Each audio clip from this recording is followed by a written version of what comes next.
In this video, I want to highlight something.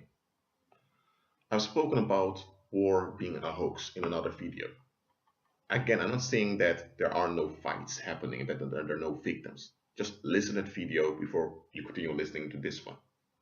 Or watch the video or listen, whatever you want to do. I want to highlight something in this video. Since the 20th century, most emerging countries in the world were republics. In a republic, you have a local elite choosing who the head of the government is. In a democracy, the people choose who the leader is, and democracies can only function on a local scale.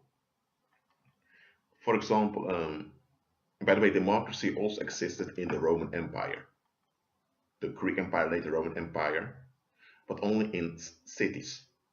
And cities at the time had a maximum of 10,000 or maybe 20,000 inhabitants. Rome was an exception, was a metropolitan area with over 1 million people eventually. It comes down to this. If you have a community with 20,000 people, not everyone knows all 20,000 people, but in general you have a few families. Let's say you have 20 households, and those 20 households form those 20,000 people. The heads of those households meet with each other, so people know each other. They are familiar with what's going on in the community. So they together can decide locally how the imperial laws of Rome had to be transposed. Because a fish, a town at the Lusitanian coast. Lusitania is the ancient name for Portugal. A town in Portugal is different than a town in the Alpine region. The town in the Alpine region is quite cold, while the one in Portugal is quite warm. So you cannot have an imperial democracy in which everyone throughout the empire needs to decide what needs to happen in both the Alpine and the Mediterranean region. So democracy was something done locally, and it worked. Even in the British colonies in the 18th century, those colonies that they became the United States, you had democracy at a local scale, but it was only intended for urgent matters. Still, above the local townships, you had the governor who was appointed by the king or the emperor. You get what I'm saying here? What we have now, mass democracy, that a whole population decides who they want as their leader, that did not exist really before the 20th century. After the Second World War, this illusion emerged that democracy is the way forward and that all the other forms of government are oppressive and tyrannical. Now, don't get me wrong, there were many tyrannical and oppressive governments, many of which also conducted many crimes against humanity. So um, I'm not covering that up here.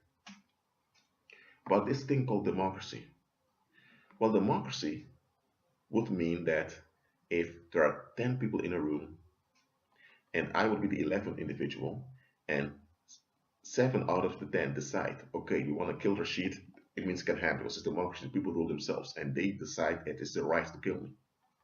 But a liberal democracy would say, no, yes, people can choose, but there are values that need to guide the decisions of the people, like human rights, this, and this, and that. But even then, who transposes those values in the right manner? You still need to have an enforcer who enforces it. Look, I want to look at democracy as a concept because it's the concept people are holding on to: democracy, democracy, democracy. And often people don't really evaluate or examine this concept. Just like with privacy, people claim things that they don't examine to the full extent. And that's why they're deceived. I already explained in many videos that privacy is a hoax and that it's a false security many are holding on to. The same with democracy. Democracy is a false form of freedom that many can't see through. Just because every 4 years you receive a ticket from the government, you can go out and you can fill in a ticket And in power, a candidate doesn't mean that you're choosing who becomes a leader. Eventually, it's all votes count together and an electorate that needs to decide upon those votes. And even then, when your so-called beloved leader is in office, he still needs to cooperate with those against ideas. But that's not it. That's not really what I want to talk about democracy. Democracy, when you look down at it, it promotes narcissism. And you may say, "No, Rashid, what are you talking about? Democracy promotes narcissism." Hear me out. If you live, let's say you live in Brazil in 1801. Brazil was a kingdom by then. It was not a colony, and it was a kingdom. And the king of Brazil was also, well, the king of Portugal was also at the same time the king of Brazil. And in Rio de Janeiro, we had a governor general, or I better said a viceroy, that ruled on behalf of the king. So everyone in Brazil knew they belonged to the kingdom of Portugal, which was ruled by King John. In English, it would be John. So I'm going to use the English version where they were ruled by King John, and King John's honor depended on the well-functioning of his territory. So, if you would malfunction as a human being, belong to the territory of Portugal, it wouldn't be just yourself that you would bring embarrassment on, you would also bring embarrassment on King John. And all the subjects of King John would also be looked weird at because of your dysfunction. So, the mere fact that you had King John above you reminded you of your collective responsibilities to the community. Maybe you couldn't stand King John. Maybe King John was out of his mind. The psychological impact that you have a male leader for the long term, probably for your lifetime, appointed onto you already reminded you of your responsibilities towards the community. Because the community, the quality of the community depended on the quality of the king. So if the community was bad, the king would be looked weird at. So the king was dedicated for life to make sure that the community was all right. And therefore, you as a community had your natural obligations to comply with the king. Now, there were kings that went too far, absolutely. But even in the psychological impact it has is that we are accountable as a community. But now, let's say you live in a republic somewhere, and every 4 years, depending on the media, some guy becomes president. And you depend on the media to know things about the guy. So people don't really know this guy who becomes president or the candidate.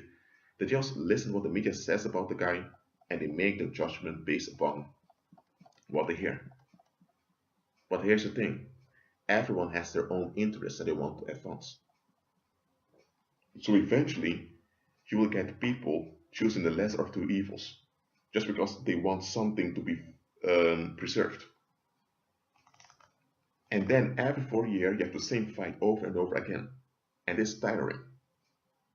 Well, if you have one king that governs for a lifetime or for a few decades, there is a stable policy that's also guarded by the local nobles.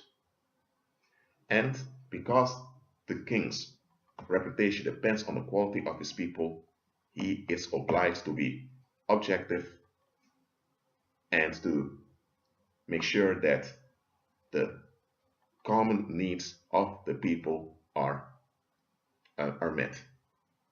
While in a republic, in name, the president has to do this, but in practice, it's the corporations, it's the local sects, they all are pushing and pulling at each other to get what they want. And this causes friction in the community. It causes division.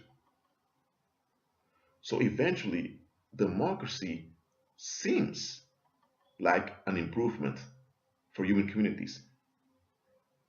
But when you look at it carefully, mass democracy only increases tension.